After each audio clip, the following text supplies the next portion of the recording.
We got Sophie the Trophy, one half of the Blonde Bombers, coming out and exposing her truth with this Bria Hartley situation, and she's also letting it be known the behind the scenes and what's really going on with Caitlin Clark's injury. Sophie Cunningham just blew the doors off this whole conversation. One half of the Blonde Bombers isn't just talking about her own injury anymore. She's pulling the curtain back on Caitlin Clark, the Indiana Fever, and the league itself. We're not talking about flagrant fouls or dirty plays this time. No, Sophie straight up hinted at something much bigger. Caitlin Clark might actually walk away from the WNBA. Let that sink in. The brightest star in women's basketball, the one who just broke every attendance and ratings record, and now we're seriously wondering if she'll stick around at all. And listen, this isn't wild overreaction. The warning signs have been there for months, from the nonstop fouls to the vague injury reports, to the way the league has treated her since day one. Sophie didn't just light a match here. She poured gasoline on a fire that was already burning. Let's break this down. Dude, I don't know.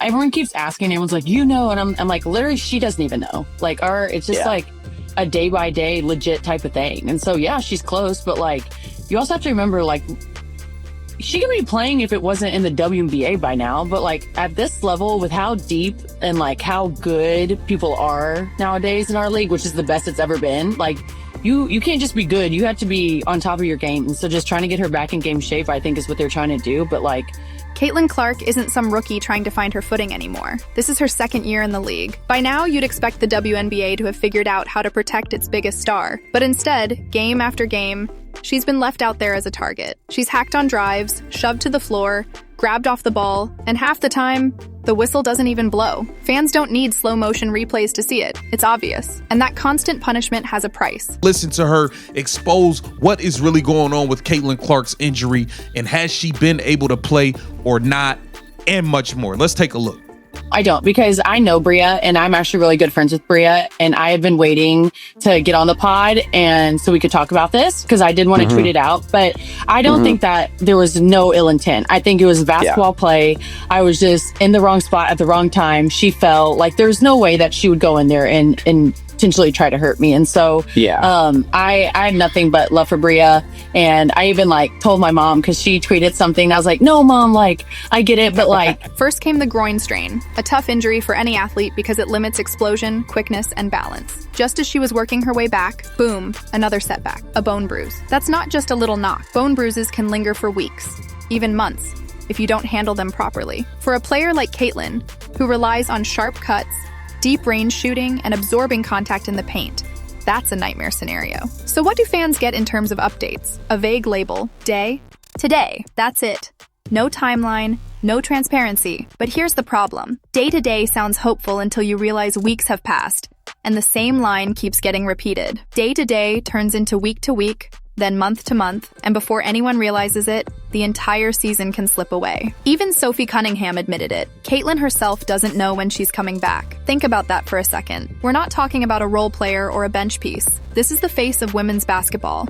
And nobody, not even the player, can give fans a straight answer. That uncertainty is crushing not only for Indiana Fever supporters, but for the league as a whole. Now here's the kicker. Sophie hinted that if Caitlin were playing somewhere else, overseas, or even in another professional sport, she might already be back. Why? Because in other leagues, players don't have to strap on half a suit of armor just to survive the physicality. Sophie called it out herself. The WNBA often looks more like rugby or UFC than basketball. And that's exactly why Caitlin's return feels like one giant question mark. She's stuck in this impossible loop. The league needs her on the court, but the league isn't protecting her enough to stay on the court. Every day-to-day update feels more like a stall tactic than an actual plan, and fans are starting to see right through it. Here's where it gets really ugly. Let's be clear. Caitlin Clark doesn't need the WNBA. The WNBA desperately needs Caitlin Clark. She's the reason every single metric has exploded since she entered the league. TV ratings, highest in history, merchandise, off the charts. Her jersey outsold every player in the league within weeks.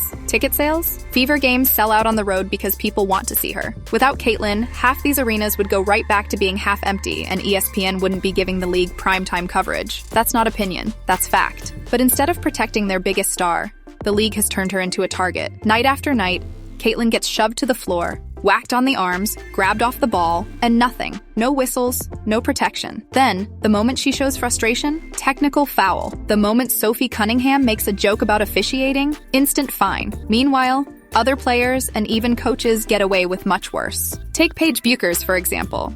She's coming in with massive hype and every touch foul goes her way. Angel Reese can go on record talking about special whistles and favoritism, and it's brushed off. Coaches across the league can scream at refs from the sideline and walk away clean. But Sophie Cunningham opens her mouth, her paycheck takes the hit. That's not fair enforcement. That's selective punishment. That's targeting. And fans aren't stupid. They're watching this unfold in real time.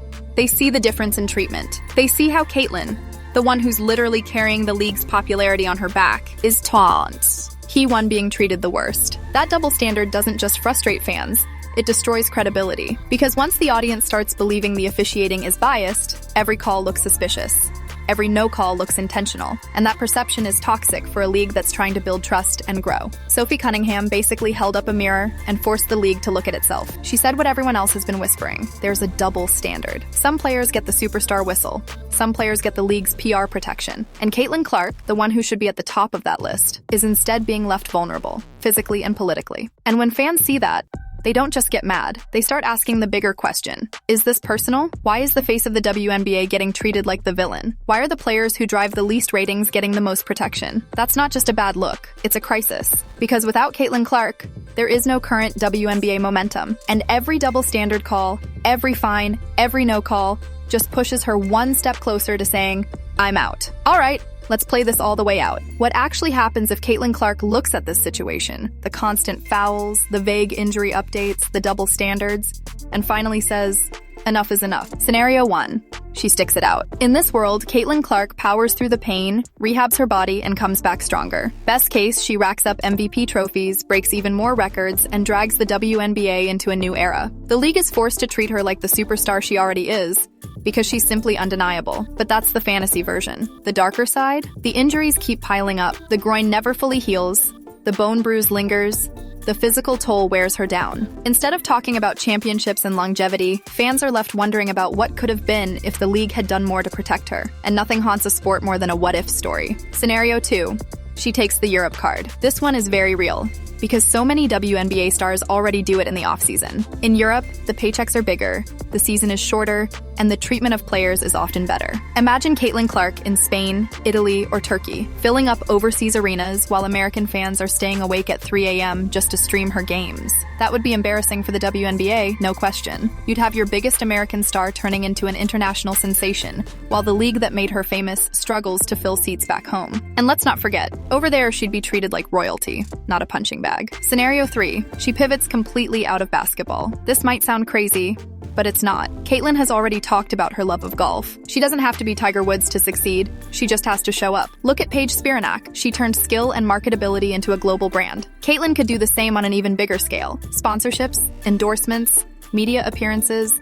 She could easily make tens of millions while keeping her body healthy and her image spotless. No elbows to the face, no endless foul baiting, no drama with referees, just a clean slate and a chance to build her brand her way. And here's the kicker. None of these scenarios are far-fetched. All of them are realistic. That's what should terrify the WNBA. When your brightest star has more appealing options outside your league than inside it, you've already lost. So the question isn't, can Caitlyn Clark leave? The question is, why wouldn't she? Here's the truth. If Caitlyn Clark leaves, the league collapses. Sponsorships?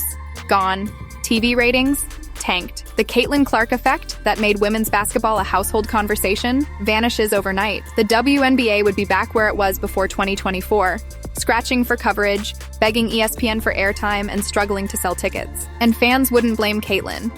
They'd blame the league. They'd say, you had one job, protect your star, and you fumbled it. Sophie Cunningham just dared to speak that truth, and now fans are taking it seriously. So here's the question I'll leave you with. Do you think Caitlyn Clark sticks it out, heads to Europe, or shocks everyone and leaves basketball altogether? Drop your take in the comments, because this story isn't slowing down anytime soon. And if you want the full breakdowns as this drama unfolds, make sure to hit like, subscribe, and stay tuned, because the Caitlyn Clark saga is only getting bigger.